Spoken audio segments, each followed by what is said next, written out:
अगरचे हम और आप कायनात आदम आलम का मुताबिया फरमाएं और इस बड़ी कायनात में जितने मुसलमान हैं, जितने भी कलमागो हैं, उनकी जितनी भी दुआएं हों,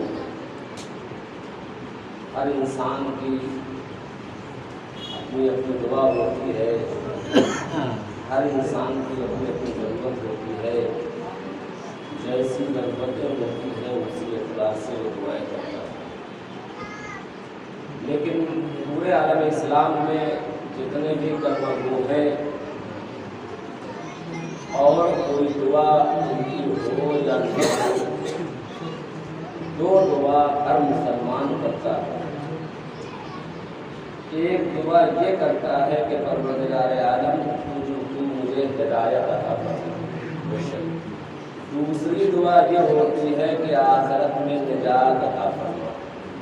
ये दो दुआएं हर मुसलमान करता है। दुनिया में आप हिदायत मिले और आखिरत में निजात मिले।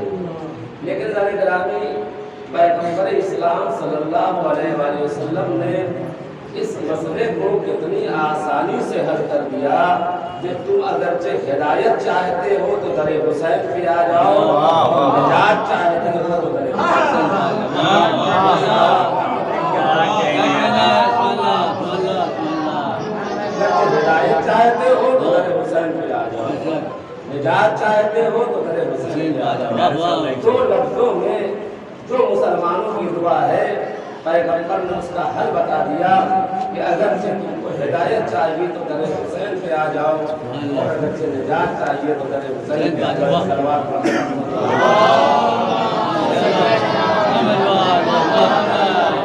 हर इंसान हिदायत का तलबगार है।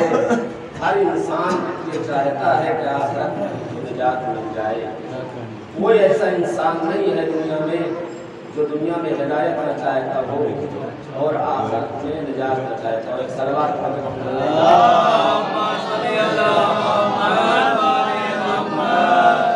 मगर अज़ीज़ान गिरामी, जितने अंबिया और मुरसलीन आए सबने हिदायत की और निजात के बारे में बात किया।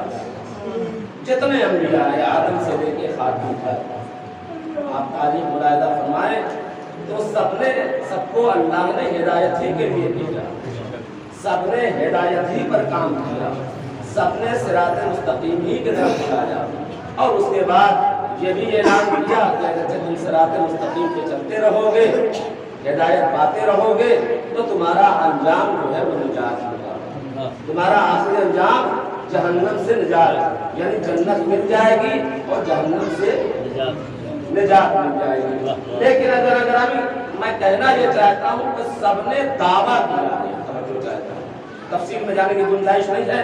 सबने दावा किया है हिदायत करके कि ये अगर के इस रास्ते पे चले तो गोया तुम हिदायत के रास्ते पे चल रहे हो, और जब हिदायत के रास्ते पे चलते हुए अपनी जिंदगी गुजार दोगे तो आखिरत में तुमको निजात मिल जाएगी।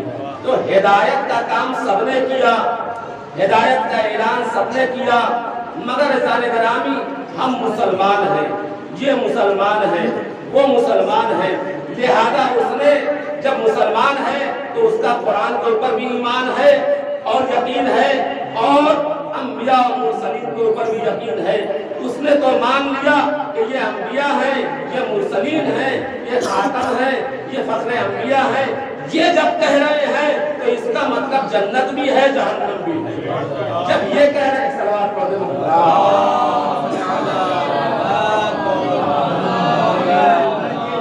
जब अंबिया मुरसलीन कह रहे हैं कि हिदायत दे रहे हैं तो इस पर यकीन है, इसको मुसलमानों को यकीन है कि हिदायत कर रहे हैं, इन जन्नत भी बता रहे हैं, जहन्नम भी बता रहे हैं। तो बहैसियत मुसलमान, और जो चाहता हूँ बहैसियत मुसलमान हमारा ईमान इस चीज के ऊपर है कि जो नबी और अंबिया और मुरसलीन कह रहे हैं वो सही कह रहे हैं, और इस चीज के ऊपर भी ईमान है कि जो ये हिदायत कर रहे हैं सही कर रहे हैं, और इस चीज के ऊपर भी ईमान है कि जो ये निजात का रास्ता बता रहे हैं कि अगर इस पर चलोगे तो तुमको निजात मिल जाएगी। तो बहैसियत मुसलमान हमको यकीन है कि ये जो कह रहे हैं सही कह रहे हैं।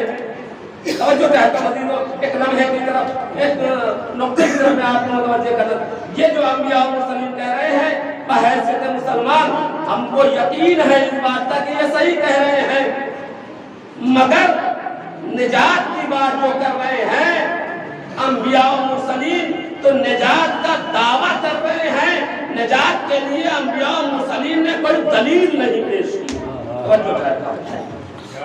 निजात के लिए अंबिया और मुरसलीन ने कोई दलील पेश नहीं की। दलील पेश करने का मतलब यह है कि जब दलील नहीं पेश की तो यकीन कैसे हो। और दूसरी बात कि यकीन होता उस वक्त कि जब इंसान वहां जाके वापस आके बताता, तवज्जो चाहता हूं, जन्नत में जाके वापस आके बताता कि देखो हमको निजात मिल गई, अब यहाँ से कोई गया नहीं, और गया है तो वहां से वापस आया नहीं, तो आखिरत का यकीन कैसे हो। तवज्जो चाहे तो आखिरत का यकीन अगर जो गैर मुस्लिम कहे कि भाई हम ठीक है दुनिया में हिदायत मान लेते हैं लेकिन आखिरत में निजात कैसे हो, हम मुसलमानों को निजात का यकीन दिला देंगे कि नबी और मुरसलीन ने कहा है, लेकिन गैर मुस्लिम को कैसे यकीन दिलाएंगे कि आखिरत भी है, एक दूसरी दुनिया भी है, तो इस दुनिया से जाएगा उस दुनिया में पहुंचेगा, यानी आखिरत भी है, हम गैर मुस्लिम को यकीन नहीं दिला सकते। तवज्जो चाहता हूं, तो तमाम अंबिया हिदायत करके गए मगर आखिरत का यकीन सिर्फ मुसलमानों को दिला के गए हैं। गैर मुस्लिम को कैसे यकीन दिलाया जाए कि आखिरत भी है, जहन्नम भी है, सजा और जजा की जगह भी है। तो सारे ग्रामी अगरचे करबला से गुजरोगे तो यकीन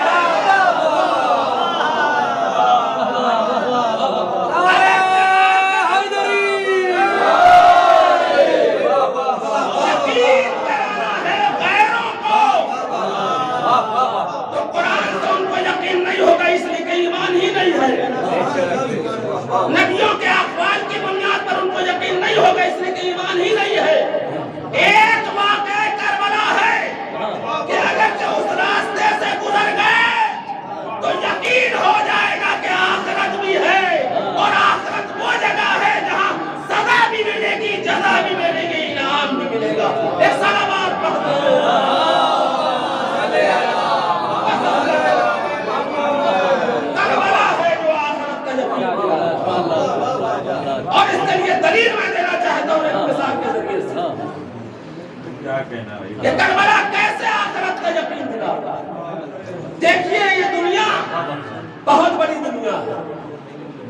दुनिया में कितने ऐसे ममालिक हैं जो बहुत ही तरक्की याफ्ता मुल्क कहा जाते हैं, बहुत तरक्कियां हैं।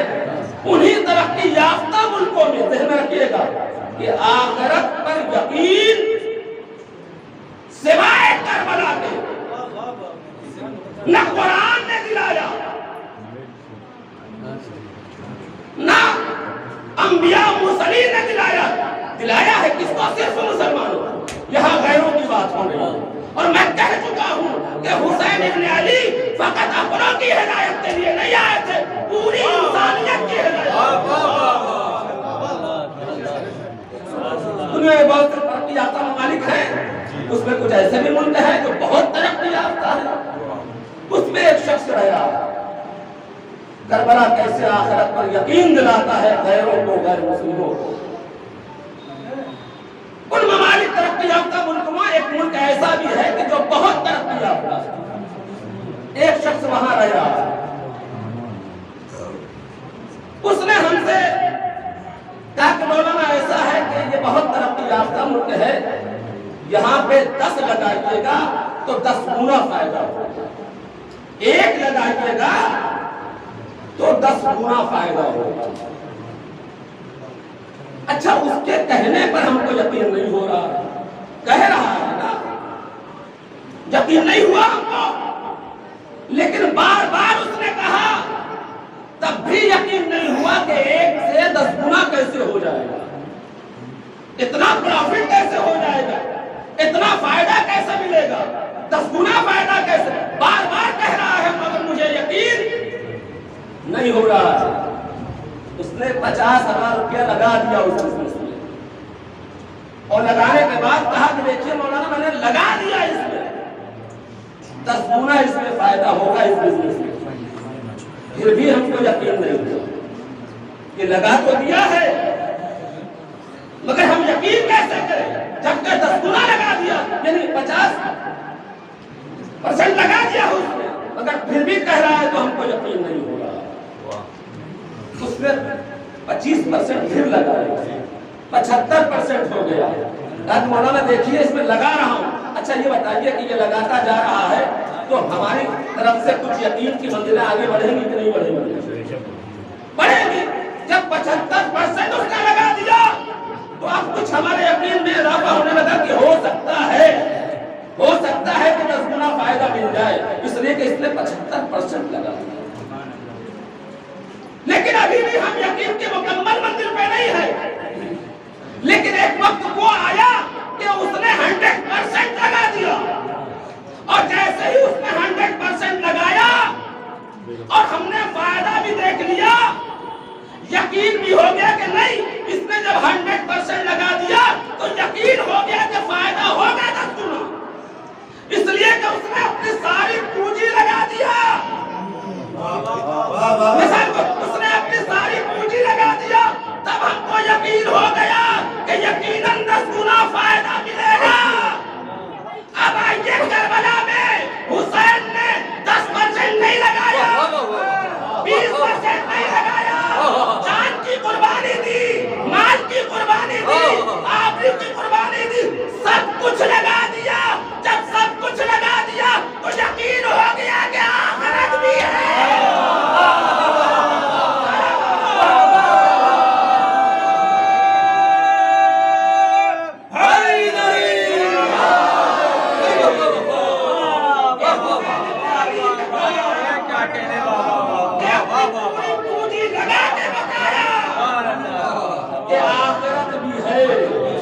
अगर आखिरत न होती तो हुसैन इस तरीके से कुर्बानी न होती। सलावत पढ़ दे।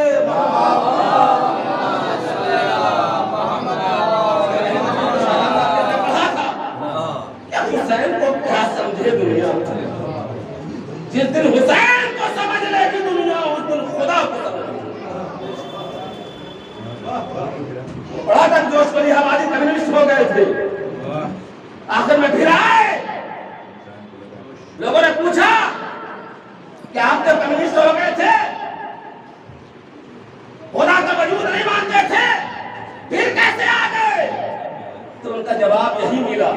कि हमने सब कुछ छोड़ दिया था, आजादारी नहीं छोड़ी। हमने आजादारी नहीं छोड़ी थी। ये हमको जो दोबारा इस्लाम की तरफ आना नसीब हुआ, ये खुदा की वजह से नहीं हुआ, ये हुसैन के आखिरी सजदे की वजह से हुआ।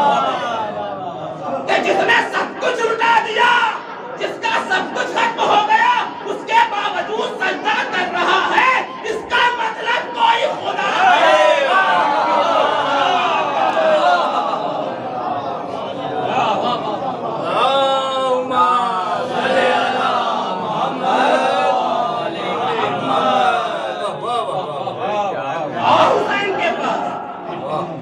हुसैन के मार्फत पैदा करो अपने अंदर, फिर देखो कि सजदा करने में कितना मजा आता है, फिर देखो कि रुकू का कितना मजा आता है, फिर देखो कि क़याम क़ऊद का कितना मजा आता है।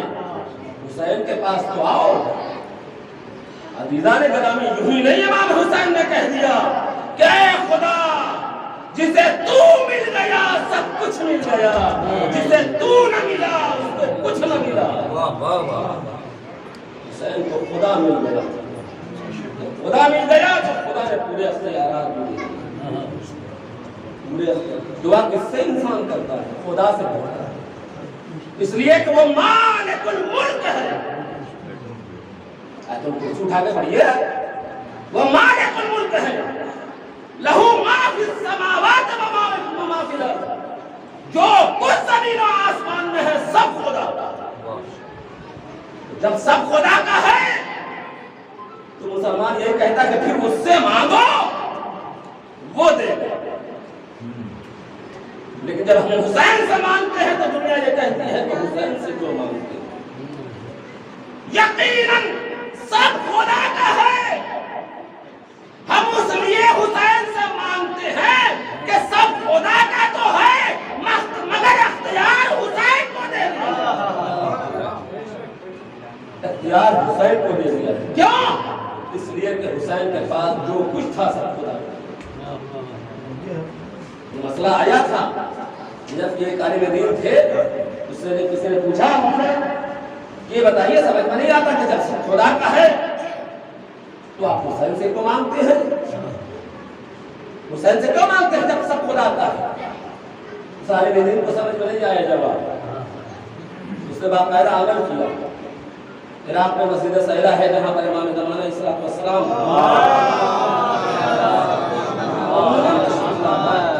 अमल किया। कई शब जुमा, आखिरी शब जुमा जा रहा था मस्जिद सहरा, हुसैन को पहचाने गया है।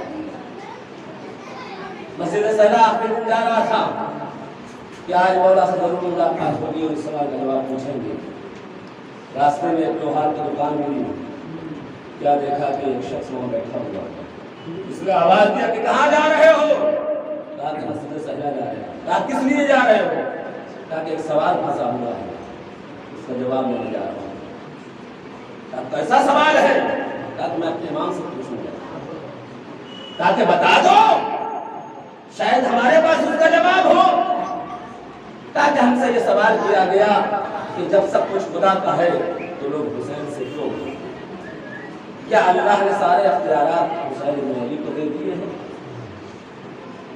कहा कि बहुत आसान सवाल है, जवाब हम दे देते हैं। कहा क्या जवाब है?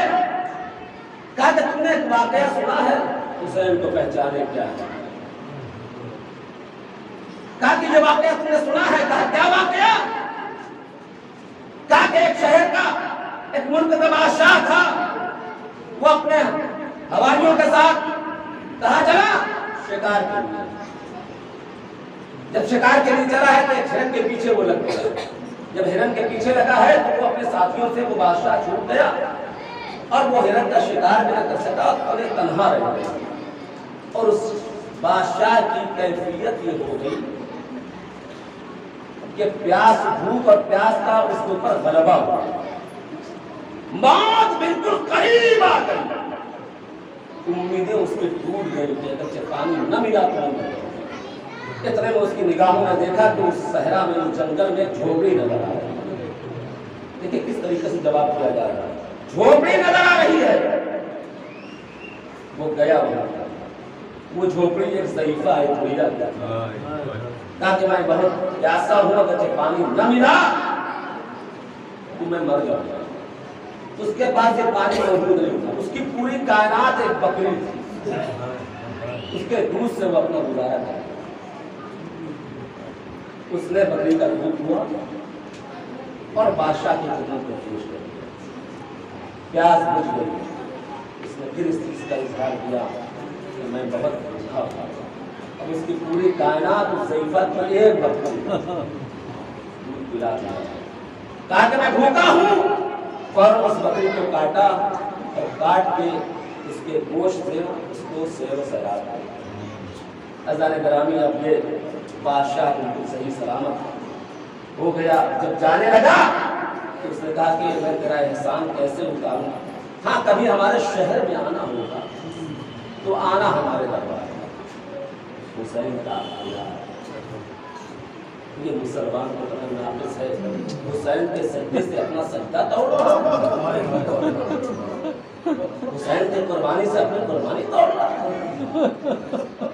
आना और ये अंगूठी रखो, जब शहर में आना तो दरबार में जब आना तो कोई दाखिल नहीं होने देगा, मगर जब ये अच्छी अंगूठी दिखाओगी तो लोग पहचान लेंगे कि ये तो बादशाह सलामत की अंगूठी है।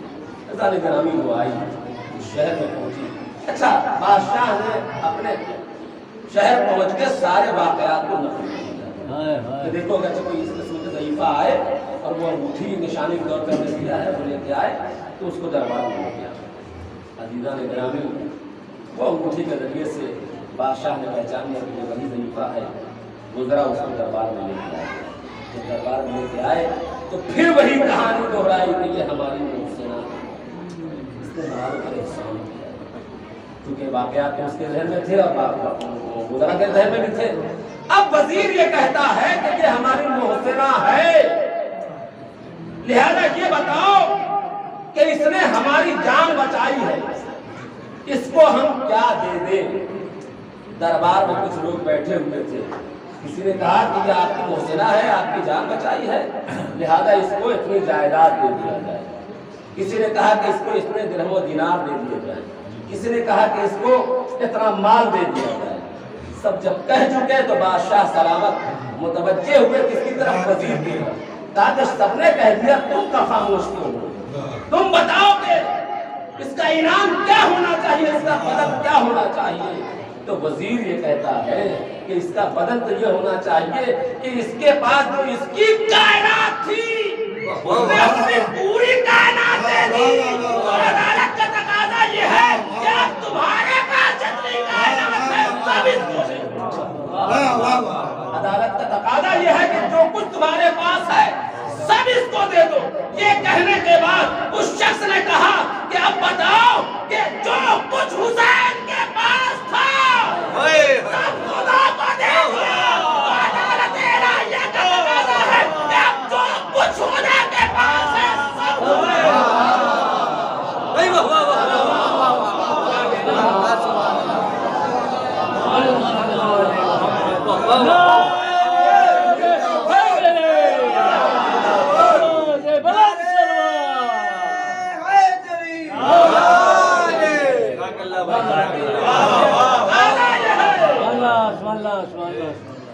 जब हुसैन ने अपनी पूरी कायनात दे दिया तो फिर उस खुदा का की अदालत ये होनी चाहिए कि उसके कायनात के अख्तियार को हुसैन ग्रामीण अय्याम अदा आते हैं तो यही हमारे दिल नहीं बचल जाता है, हमारे दिल नहीं बचल जाते हैं। आज थोड़ी बहुत जो हमारे और आपके और मुसलमानों के अंदर इंसानियत है, ये हुसैन को सजदे से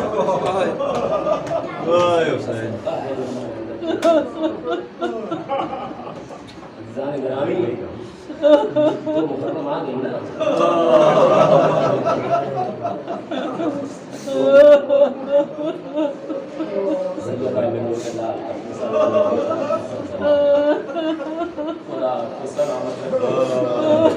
जहाँ जहाँ भी मोमिनीन है परवरदिगार इस आज़ादारी हुसैन के सदक़े इस वबा से सबको महफूज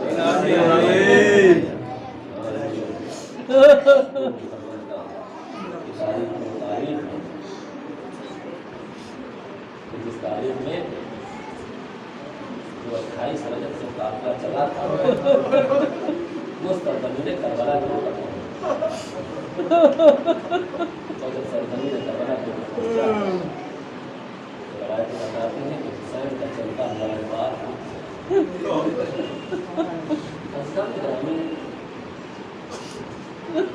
इमाम का जानवर, इमाम का घोड़ा इतना वफादार होता है इमाम से मसूल होने की वजह से कि इमाम को कहने की जरूरत नहीं पड़ती कि तू चल, इमाम को ये कहने की जरूरत नहीं पड़ती। मासूम की सवारी इतनी समझदार होती है कि वो मासूम के इरादे को कहाँ रुकना है और कहाँ चलना। ये मासूम के सवारी की सिफत बयान की गई है। मगर जाने का रंग जैसे ही सरजमीन करबला आया है तो इमाम की सवारी रुक गई। कई रेड़ दिया इमाम हुसैन ने, लेकिन सवारी एक कदम आ गई। रवायतें बताती हैं कि इमाम हुसैन सलाम ने यके बाद दिगरे 7 घोड़े बदले। जब 7 घोड़े बदले और किसी ने कदम न बढ़ाया तो इमाम हुसैन सलाम समझ गए। इमाम तो जानते ही थे कि यही वादी है, यही करबला है। उनको और आपको बताना था। क्या बताना था? ये बताना था कि देखो ये हमारे घोड़े हैं, ये हमारे जानवर हैं, ये हमारी सवारी है, हमारे हदफ को, हमारे मकसद को जानते थे। बातें कितनी हो चुका है। अज़ान ग्रामी में पुलिस बड़ा आगे अब्बास का आवाज़ दिया कि अब्बास यही हमारी क़यामत है, यही हमारे ख़ैमे लगे। मगर ज़रा मालूम करो कि इस ज़मीन का नाम क्या है, ये दुनिया का इस ज़मीन का नाम क्या है। बनी असद का कबीला करीब रहता था। उसमें से एक शख्स को बुलाया गया, उससे पूछा कि ये बताओ कि इस ज़मीन का नाम क्या है। तो उसने कहा कि इस ज़मीन को नैनवा कहते हैं। इमाम ने कहा कि और भी कोई नाम है? कहा कि नहीं, मैं नैनवा के अलावा कोई नाम नहीं है। दूसरा शख्स आगे बढ़ा, उससे पूछा कि ये बताओ इस ज़मीन का और भी कोई नाम है? उसने कहा कि इसको गाज़िरिया कहते हैं। फिर इमाम ने उससे कहा कि बताओ और भी कोई नाम है इसका? ताकि इसके अलावा कोई नाम। तीसरा शख्स आगे बढ़ा, उससे इमाम ने पूछा कि बताओ इसका कोई और नाम है? तो कहा कि इसको शब्द फुरात, इसको शब्द फुरात कहते हैं। उसके बाद जब कोई मरहला हल न हुआ तो इमाम ने फरमाया कि तुम्हारे कबीले में जो सबसे बुजुर्ग है उसको बुला दिया। कबीले में जो सबसे ज़्यादा बुजुर्ग और सन्नसीदा था उसको बुला के लाया गया। और जब इमाम ने उससे पूछा कि ये बताओ इस सरजमीन का क्या नाम है, तो उसने नैनवा भी कहा, शत्ते फुरात भी कहा, गाज़िरिया भी कहा। अब इमाम ने कहा कि और भी इसका कोई नाम है? हाँ, इसको कर्बला, हाँ इसको कर्बला कहते हैं। अब्बास यही ख़ैमे लगा और इस ज़मीन के मालिक को बुलाया जाए। में तमाम वाक़यात आपके पेश नज़र है। ज़माना ज़मीन का मालिक आ गया। इमाम ने कहा कि हम इस ज़मीन को खरीदना चाहते हैं। वो कहता है कि मौला इस ज़मीन को आप न खरीदिए, इसलिए कि ये ज़मीन वो ज़मीन है न किसी नबी को रास आई, न किसी औलाद नबी को रास आई। जो भी इस ज़मीन के ऊपर आया उसका खून हर हाल में बहा। एक मरतबा इमाम हुसैन ने फरमाया कि नहीं, मुझे यही ज़मीन चाहिए, इसलिए कि वादे तिफली हुआ है, उसमें यही ज़मीन के बारे में कहा गया है। अज़ान ग्रामी मामला तय हुआ। हुसैन इब्न अली ने ज़मीन करबला को खरीद लिया। उसके बाद उनसे कहा कि ऐसा है कि देखो ये मैं खरीद रहा हूँ और तुमको इसकी कीमत दे रहा हूँ। देने के बाद हम ये ज़मीन तुमको हवाले कर रहे हैं, हिबा कर रहे हैं, मगर हमारी 3 शर्तें हैं। कहा कि मौला वो क्या शर्त है और इस शर्त के ऊपर आप हिबा कर रहे हैं? कहा इमाम ने कि देखो ये वो सरजमीन है कि चंद दिन के बाद यहाँ पर जंग होगी, आपको बाद उनकी जंग होगी और हमारे सब मारे जाएंगे। लिहाजा देखो यहाँ पर कोई खेती न करना, बल्कि यहाँ पर कब्रें बनेंगी, हमारी कब्र बनेगी। और सब बताने के बाद उसके बाद कहा इमाम ने कि जाओ अपने घर की औरतों को भेज दो। बल्कि ये भी कहा कि देखो जब हमारी लाशों को पड़ा हुआ देखना तो आके बाकायदा दफन कर देना। और उसके बाद इमाम ने कहा कि जाओ अपनी औरतों को भेज दो। वो गई और जाके अपनी औरतों को भेजा। जब औरतें आई हैं तो इमाम ने कहा कि देखो 10 दिन के बाद यहाँ पर हमारी लाशें गिरेंगी और हम यहाँ शहीद किए जाएंगे। तुम्हारे मर्दों से हमने वसीयत कर दिया है कि वो आके दफन कर दे, मगर अगर दुश्मन के खौफ से वो आके दफन न कर सके तो तुम लोग चादर ओढ़ के आना और हमारे दफन का इंतजाम करना। क्या अपने मर्दों को गैरत दिलाना कि वो आके दफन करें। एक मर्दों औरतों को वसीयत कर चुके। अब आखिरी बात कही इमाम ने कि जाओ अपने बच्चों को भेज दो। अरे जब बच्चे आए हैं तो इमाम हुसैन ने फरमाया है कि देखो चंद दिन के बाद यहाँ पर हम शहीद कर दिए जाएंगे। हमने तुम्हारे वालिदैन से वसीयत कर दिया है कि वो आके हमारे दफन का इंतजाम करें, मगर अगर दुश्मन के खौफ से तुम्हारे माँ बाप न आए तो खेलते हुए आना और एक एक कुर्सी खाक हमारे लाशों पे डाल देना ताकि हमारे लाशें दोबारा रह जाए। मैं कहूँगा ए मौला, अरे आपने बड़ा एहतमाम किया, मगर असरे आशूरा के बाद लाश आशूरा के ऊपर घोड़े दौड़ाए गए। ज़ैनब फरियाद करती रही, अरे ये मेरा माज आया है, माँ ने चक्कियाँ।